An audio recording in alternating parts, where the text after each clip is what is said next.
Technics and Time. The Fault of Epimetheus is a book by the French philosopher Bernard Stiegler, first published by Galilei in 1994. The English translation, by George Collins and Richard Beardsworth, was published by Stanford University Press in 1998. The Technics and Time series is the fullest systematic statement by Stiegler of his philosophy, and the first volume draws on the work of Martin Heidegger, André Leroi-Gourhan, Gilbert Simondon, Bertrand Gilles, Jean-Jacques Rousseau, and Jean-Pierre Vernant in order to outline and develop Stiegler's major philosophical theses. The series currently consists of 3 books. Overview. Stiegler argues that technics forms the horizon of human existence. This fact has been suppressed throughout the history of philosophy, which has never ceased to operate on the basis of a distinction between episteme and techne.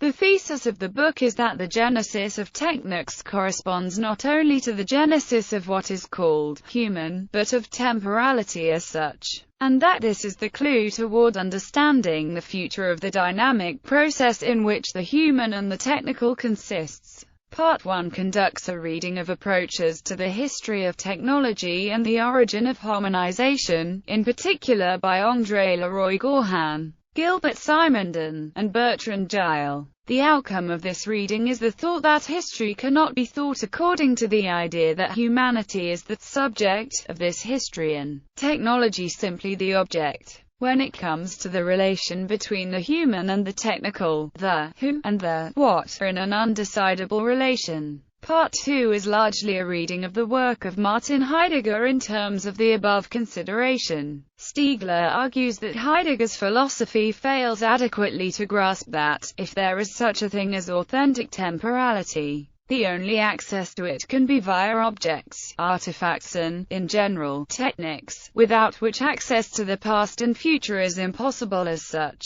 Crucial to Stiegler's formulation of his understanding of humanity, technology, and time, is his reading of the myth of Prometheus. Succeeding volumes. Stiegler has thus far published 3 volumes in the Technics and Time series. The Fault of Epimetheus was followed by Tome 2, La Désorientation, and Tome 3, Le Temps du cinéma et la question du mal-être. Volume 2 was published in translation by Stanford University Press in 2008 with the subtitle Disorientation, with Volume 3 appearing in 2010 with the subtitle Cinematic Time and the Question of Malaise. Stiegler has at times mentioned his intention to publish further volumes in this series, but these are yet to appear.